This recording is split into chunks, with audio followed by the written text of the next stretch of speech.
Oh my god. Episode 4. That's about it. Wow. Holy shit. Like, okay, anyways, before we get into it, if you haven't seen my first episode review of episodes 1, 2, and 3, they're popping up right now on the screen somewhere on top. Click that link, go and watch the first episode. These are obviously spoiler episodes. If you haven't seen the episodes, these do spoil the reviews. They also touch on the books a bit, so keep that in mind. There is a spoiler on the thumbnail, it says so.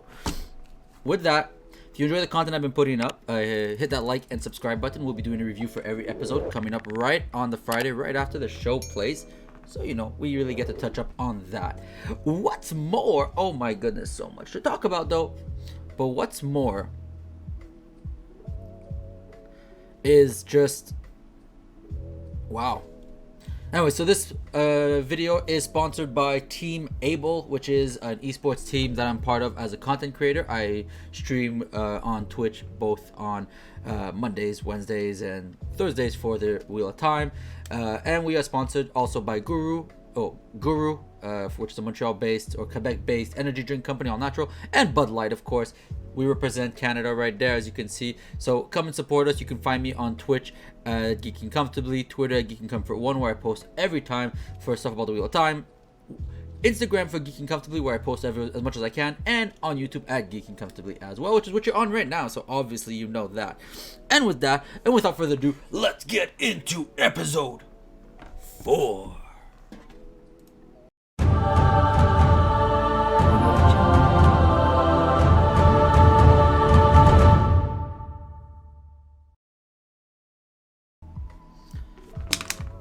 So welcome back. The intro's done. Let's get into episode 4. I am just so excited. There's so much. So we started off, guys. This was my post-it note for episodes 1, 2, and 3. Okay, one post-it note. It doesn't matter what's written on it. There's not much. This is my notes for episode 4. So there's so much to talk about, so much to unravel. I am so excited. So let's get into it. Let's see how it goes, and let's deconstruct this episode. Starting off with the intro scene. So the way they do an intro scene right before the theme and the weaving, I love it. This one here of Logain is amazing. A nice touch on something we don't get in the book. So as a book reader, this was just like, oh man, that's a huge step away from the book, but holy shit, do you believe that? I'm looking at you right there, Gary. Do you believe that? My goodness. The intro scene was amazing. Now, laugh, memes, I don't care. In the books, we call it the taint, and I will continue to call it the taint. And the taint is brilliant. So if you guys notice in the episode, I'm going to try to get a picture up while I'm talking about this as well. You see the taint swirl back and go behind Logain. That is because it's connected to the Dark One. It's how he taints it. It's how he corrupts it. And I love that detail. They showcase that the corruption is coming. That when you use it, you're pulling from the Dark One himself. I think that is amazing. I mean, yes, it's very meaningful. You're pulling the taint from the Dark One. I think that's right there is just a meme in itself. But nonetheless, brilliant. Brilliant. And I also love that he doesn't use hand movements to channel. We see all the Aes Sedai use their hand movements and their flows and everything when they channel. It looks very Avatar The Last Airbender-ish, but the fact that Logain is just walking, he's like, no, look, and boom, something happens. I think that's genius. I really do. I think that showcases potentially how the men and the women will channel differently, and I think that's great. I'm actually really happy about that. So that's huge. And that's just the intro, guys. This is just a bloody intro. We get to see how the taint affects people differently, how it looks different, how it connects to the Dark One, how he doesn't do any hand movements when he channels, how he makes the king follow him. Genius. Genius. And by the way, these notes are so everywhere. Like, there is no order to them. I'm jumping through this episode to the beginning, middle, and like, it's insane. There was too much to deconstruct. I just wrote everything down, and we're just gonna talk about everything as it goes. Doesn't matter if it's in order. The episode was just that good. I'm gonna try to put pictures up whenever I can. Starting off, the most important one, the way the taint travels back and connects to the Dark One, showcasing that the Dark One is continuously corrupting the male users of this one, true source is amazing. I love it. Next, the subtle details in this show. The subtle details that they put in is genius. The most visible one is the man with the bow. What Rand said is 100% accurate. You will not be releasing a bow with your hand sealed like that on the thing. It's not going to work. You're going to hold it with 2 fingers. So that little minute detail, the way the guy's holding the bow just to give away that he's not actually going to use it, I think is genius. Especially when you turn back to his wife and child and they're both holding it with 2 fingers like, no, we're going to kill you. We don't care what my dad says. Like that was, I found that great. And that little subtle deal that Rand calls out is great. It's so important to the show. All these little details. That they pay attention to, the little focuses, the little hints that they drop. You know, Robert Jordan is probably one of the best authors, in my opinion, when it comes to foreshadowing. He does it so well, and they're really getting that across throughout the books. There's going to be a lot of hint moments in this review. So as book readers, you know what I'm talking about. As TV show readers, like I said, spoilers ahead. I'm not going to spoil anything. I'm just going to say hint, so you know it may lead to something. But holy camoli, shamoli, try not to swear. That is amazing. Now, up next, the Lan and Nynaeve banter, I think, is great. The way they're communicating it, the chemistry they have is beautiful. It's so accurate. It's exactly what you expected. It's really what, you know, it's really, all in all, exactly what I thought would happen. Like, holy shit, like, they have that chemistry, just like in the books. There's that little fight and feistiness to Nynaeve. Lan's calm demeanor that just aggravates her more. I want to see a bit more of the aggravation come through in Nynaeve. I think it's great so far. I'd just like to see a bit more of that aggravation. As a character in the book, she really had it. Loving it so far. Would love to see just a little bit more, or really just punch it home, you know. That's about it. And that's not the only thing I have on Lan and Nynaeve. That's just one thing I have on, because my notes are everywhere. Holy smokes, the corruption. So the way they showcase the corruption is it's only Matt that notices it, like on his visage, when he's being corrupted by the dagger. Again, spoilers. It's on the thumbnail. I'm not gonna warn it every time anymore. No more warning about spoilers. At this point, if you're already this far in the video, either you know the spoilers or you don't care. That's it. I can't do more. So the corruption of the dagger is so visible. Like, and it's only him that sees it in regards to the black, from Shadow Logoth coming out of his mouth and like everything, and amazing. Like, and the fact that he is the one that saw the fade, it is phenomenal. Even like when he grabs the dagger, like right away as soon as he sees the guy with the bow, like I love that. It's those little key details. Yeah, Matt always grabs the dagger, especially the more he gets corrupted, the more he's going to be holding onto that dagger when he's around people. I love that they're showcasing this right now. I hope they continue doing that and they don't let it fall off their way, because that is brilliant. I think it's so good. And honestly, the strongest duo, I even tweeted this, the strongest duo was Lan and Nynaeve this episode. Lan and Nynaeve were the strongest duo separately, and combined they were the best for the show right now. But the trio of Matt, Tom, and Rand had some good moments together, separate, just in general, that storyline. The weakest storyline so far is Perrin and Egwene's storyline. It's a very low-key, soft traveling one. Not much happens compared to everyone else's, so it's hard to really make it pop, but it's gonna come along. Even in the books, I always had trouble with that storyline, and Perrin was my favorite character in the books. He's the one I attached to the most and connected to the most, and like, you know. So Tom mentioning his nephew Owen is huge. Owen is 100% the reason why he's protecting the boys. But from my memory, because the last time I read this book was a few months ago, and I've read pretty much most of them, but from my memory, he doesn't mention it in the first book. So it's a bit early to mention it, but I love it that there is this dialogue. There's a lot of this exposition that's going on in this episode, but it's done in good ways. So Tom explaining about Owen to Rand, but saying it because of Matt. I love that. He's like, Rand, look, I've seen this before with my nephew. Matt can channel, and he's clearly being affected by the taint, and then he's got that black stuff leaking out of his mouth, so you know, like, yeah, it's believable. I get it. That is amazing. And And the way he just goes, oh, he yawned, grabbed the knife, and just like, wow. I was like, that is so dark. Holy shit, that was phenomenal. Like right there, great. That's one page. We're done, I think, right? Yeah, the banter between Lan and Eve. Yeah, the subtle details. Yeah, the Logain's intro. Yeah, okay, that's one page done for episode 4. We still have 4 more to go. Okay. The actor that plays the warder with the axe, I didn't get his name. You know what? I'm actually going to pull it up right now. I should have probably done that before I started filming, but I was like, screw it. So episode 4, The Wheel of Time.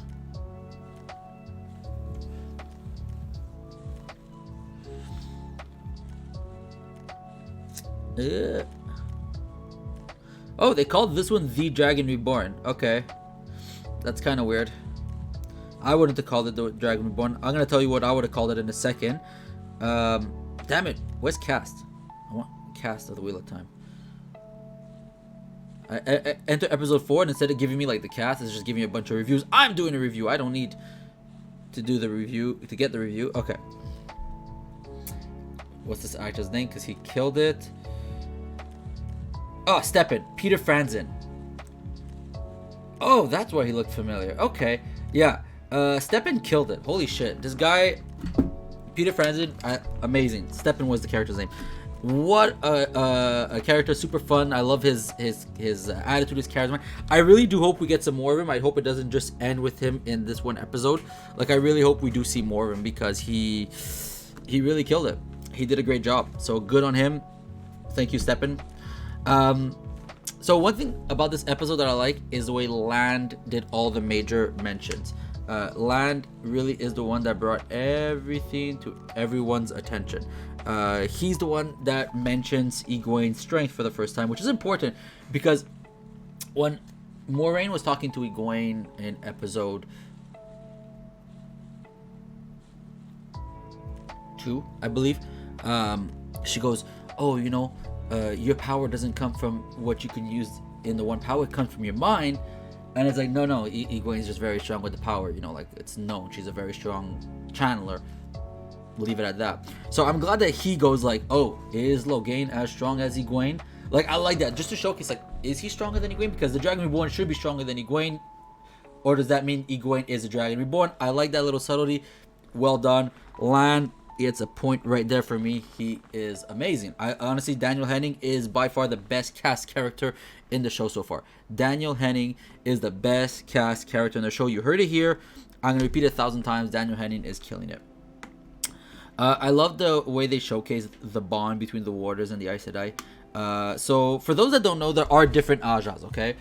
We have the Red Aja. There are the We Hate Men Aja. They are the and don't cancel me for this, the woke anti-men society. It's basically what they are. They despise men. They don't like men. They don't have feelings for men. They want to kill all men. They just want the world to be run by women, and they kill women that don't agree with them. So like, they're not or they hate women that don't agree with them. They don't kill. They're not a super approachable group, the Red Aja. The only other Aja we saw in this one was the Green Aja, so I'm not going to touch up on the other Ajas.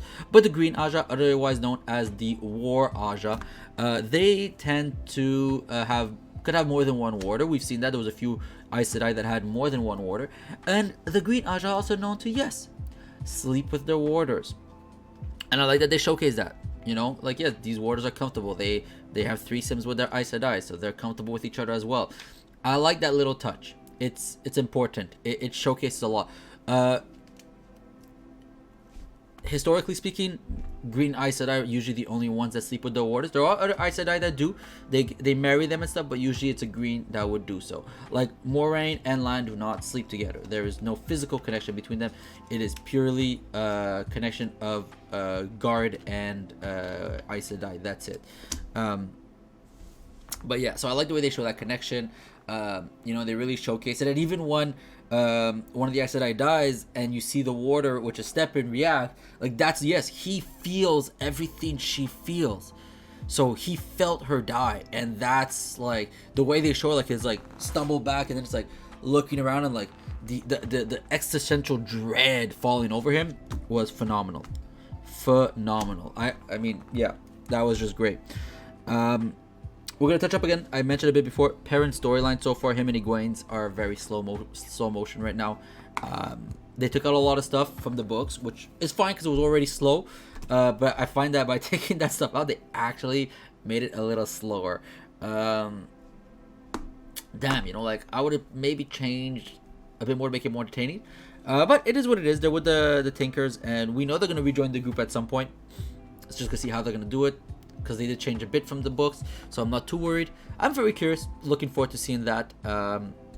But yeah, right now, Perrin and Egwene's storyline definitely the slowest until they regroup with everyone, and then everything starts picking up, and then it's gonna diverge, and then you're gonna have even Rand sometimes has slow storylines, Matt has slow storylines throughout the books.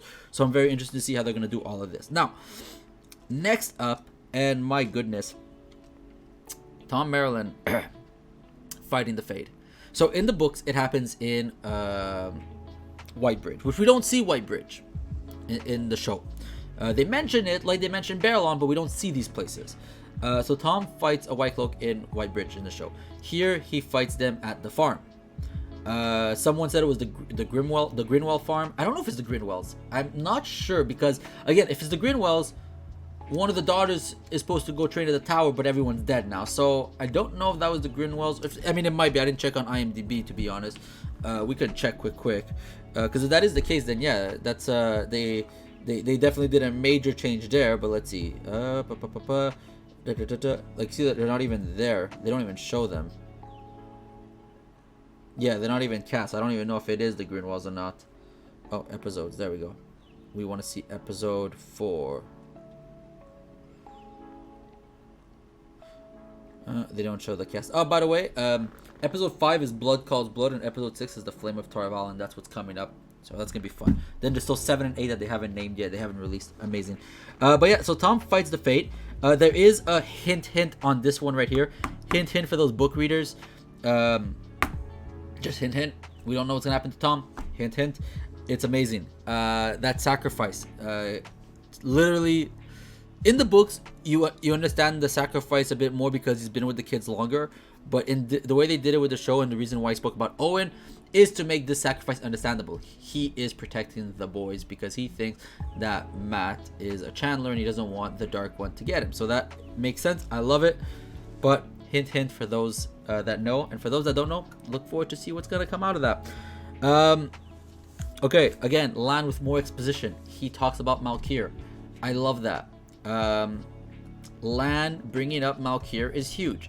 For those that don't know, Malkir is a borderland country that was overtaken by the Blight. And Al-Lan Mandragoran is one of the last of the Malkir, and it's phenomenal that he mentions it and talks about it. I'm not going to say more than that. We'll leave some surprises for you guys, but great dialogue again. He mentions it, it's the same thing that the king said to the queen of Malkir. He low-key mentions it, and then he talks about it a bit more. It's amazing. I love it. Okay. Aes Sedai can only use the one power to kill if their life is in danger. So when the arrows are coming towards them and she shoots it down to the ground, technically their life was in danger, but also technically she wasn't aiming the people, she was shooting it straight down. They ran into the arrow storm. It's like a loophole in the thing. But I like the way they do that. I think that's key, is to show the differentiation between actually killing to defend your life later on in the episode, and that where she's just as a warning, and some of them just ran into her arrows, but their lives and the lives of the warders were at stake, so they following the 3 odes, they're allowed. That is good. Logain's escape. I like it. The only thing I don't like about that whole thing, which I understand because they do need him to die, because in the books he dies, but the king of, I think it was Galdon, the 3 stars, right? Let me see. I think, is it Galdon's map? Let me just reiterate my mind.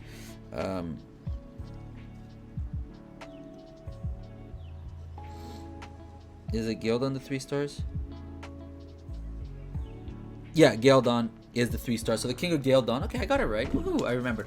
The king of Galdon died in this battle, which makes sense. I mean, we got to get rid of him, but logistically a king wouldn't just charge in the woods with a bunch of non-trained soldiers, and there's a bunch of brigands. So I find that a bit like 50-50. It's like, ooh, okay, but whatever, we'll accept it, we'll allow it.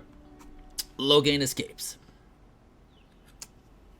And then he kills an Aes Sedai. And they showcase the bond of the Warder again.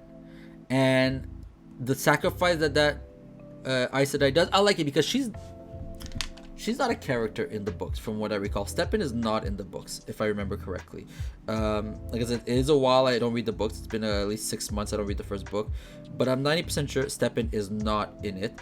And she was playing. Where is she? Did they even give her a?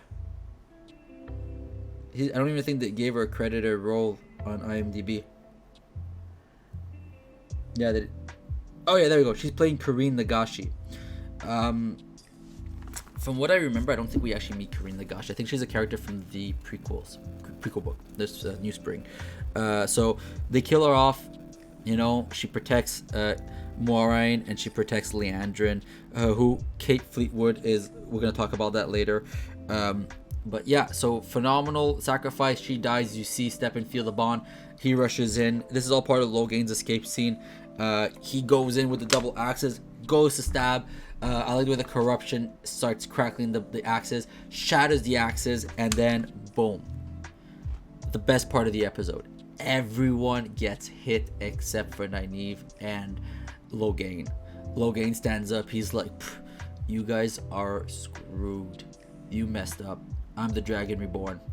He goes, you've got nothing on me. You are not going to kill me. Like, he doesn't say this is just the visage he's giving. And then Nynaeve sees land bleeding out. And finally we get that rage. We get that anger that we've been waiting for as she unleashes a torrential yell. The power flooding from around her. So they're not supposed to see when a male or female uses the power, but he blinded himself from her light. So I don't know if it's because he saw the power that she was using, or if it's because she actually threw off light to blind him. I have to see. We're gonna have to see how that plays out, because he did react to her power, which he's not supposed to. He's not supposed to see it. And she mass heals everyone. Like, this is a D&D moment. It's just like, yeah, heal word, and like everyone gets mass healed. Lansing closes up. The axe pommel pops out of Moiraine, and like she closes up, and everyone is healed except for obviously Kareen Nagashi, or Kareen Sedai, who unfortunately doesn't make it. But Nynaeve heals all, and that is the name of this episode, guys. Episode 4, with review episode 4, The Wheel of Time. Nynaeve heals all. Like, holy crapoli. I know they call it the Dragon Reborn. I would have called it Nynaeve heals all, and then they were like, what do you mean she heals all? What's gonna happen? What's gonna happen? And then boom, at the end. I literally watched the whole episode a second time on my watch party because of that. It was phenomenal. And then we get linking. Linking is when Aes Sedai pass their power through a single point or a single Aes Sedai to increase their strength. A single Aes Sedai is not as strong as 7 Aes Sedai linked together. So we see that they link to gentle Logain, and of course it is Liandrin Sedai that does it. Now, I am sorry, but Liandrin Sedai is amazing. You love to hate her already. Kate Fleetwood, phenomenal. You're doing great. Keep it up. Don't stop. You are killing the role of Liandrin, and I can't wait to continue to see you play Liandrin. Hint, hint, for everything to come. You are phenomenal. I already love to hate you, and that's talking huge testament to your acting skills. Good job, Kate Fleetwood. Also, can we just mention Liandrin's low-key sarcasm in every scene she's in? Like, sarcastic to Moiraine. Nothing, wouldn't expect anything less of Moiraine. Selfless to a flaw. And it's just like, oh my god, the sarcasm. Or like the way she like, oh yeah, no, the Blues are just a bunch of spies and nothing more. They're useless and they're bad people. It's like, oh my goodness. Gotta love the bad talk and the banter. She just kills it. Just way to go. Phenomenal. And talking about another actor that I love to hate, that in the books too I didn't like the character, and you know what, the actor's doing great, is the actor who plays Aram, Daryl McCormack. Great actor. Can't take it away from him. I don't like Aram. Didn't like him in the books. Don't like him now. And Daryl McCormack is doing exactly that. He's making me not like the actor. He has that, ooh, I am a tinker, but I'm better than the Tuathawan because I believe that there is more to this and that, and like, oh yeah, I'm sarcastic and witty. It's like, oh, I hate you, Aram. I hate you. So I think that's great. I really do. Two characters in this one that you really love to hate already is a beautiful, beautiful thing to see. Couldn't ask for more. I am so happy with that. Just, oh, I don't like you, Aram. Oh man. Okay. So we mentioned Matt grabbing his dagger when the farmer gets there, but also at the end with the fade. At first, I saw the dead bodies and I was like, okay, they're making Matt kill people when he's in his thing, and I was like, that doesn't make sense because that's not the point of Shadow Logoth and the evil that lies within. They don't want to kill people right away. They want to spread. And then you look at the bodies and there's no corruption going on them like it did to the horse that got touched by the corruption. And I'm like, okay. And then you see the dagger's clean and you're like, oh, thank God it's not Matt. And then he just looks up and he goes, I see you. And it's a fade and you're like, oh shit. Okay. So that scene right there, that was great. That was great. And then it led to the Tom Maryland sacrifice, which was great. I couldn't complain at all. I loved it. Two more points. This is less a pro and con episode because I think the whole episode was a pro. There really was no cons. Logain's tears after being gentle, I think, speaks volumes. Oh, let me focus. Speaks volumes of how much his life is not the same without the One Power. Tom Maryland mentions it in regards to Owen, that once a male or female touches the One Power and then loses it out on it, it's like it's not the same life. It's like seeing colors your whole life and then all of a sudden not going blind, just not seeing the colors anymore. The whole world just becomes dull. It's not the same.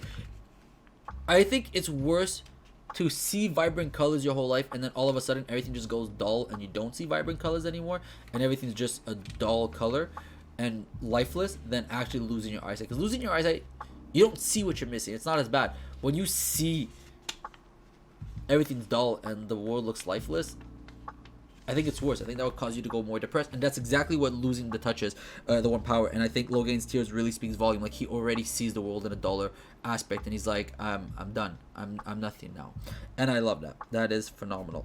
And lastly, 4 episodes in, where the hell is Loyal? They teased him in an image where everyone got mad because he was the same height as everyone. He's too small. That was pre-editing, guys. Pre-effects. But where is Loyal? That is the question for today. Write your comments. Write your answer. Where will Loyal be introduced? Write it down in the comments. By the way, last episode we reached 11 likes. Let's try to reach 20 this time. 20 likes. Let's do it. Question of the day. Where is Loyal? Let's get the answer before episode 5. We'll see you all next time. Thank you for stopping by. Take care.